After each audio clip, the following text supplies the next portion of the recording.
ગુજરાતના મુખ્યમંત્રી બાદ નવા મુખ્યમંત્રી બાદ ઠાકોર સમાજના સપના તૂટ્યા। જી હા, સપના તૂટ્યા એટલા માટે કે ગુજરાતના જે નવા મુખ્યમંત્રી આવ્યા છે તે ઉમેદ નથી ઠાકોર સમાજને, કારણ કે ઠાકોર સમાજની એક અલગ જ ઉમેદ હતી।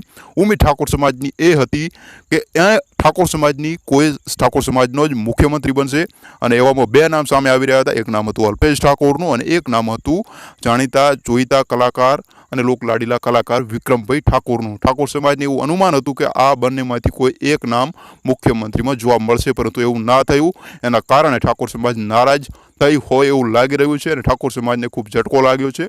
ગુજરાતના નવા સીએમ ભૂપેન્દ્રભાઈ પટેલના નામ સાથે ઠાકોર સમાજમાં થોડો હેરફેર જોવા મળી રહી છે, કારણ કે તમે જાણો છો ઠાકોર સમાજ ગયા દિવસોમાં જોવા માંગતી હતી, એમનો સીએમ જોવા નથી મળ્યો। તો આ હતા આજના સમાચાર। ભૂલચૂક માફ કરશો, મળી આગળના વિડીયોમાં। ત્યાં સુધી જય હિન્દ, વંદે માતરમ। વિડીયો લાઇક કરવાનું ભૂલતા નહીં, વિડીયોને શેર કરવાનું ભૂલતા નહીં અને આપણી ગુજરાતી ચેનલ અને સબસ્ક્રાઈબ કરવાનું બિલકુલ ના ભૂલતા। જય હિન્દ।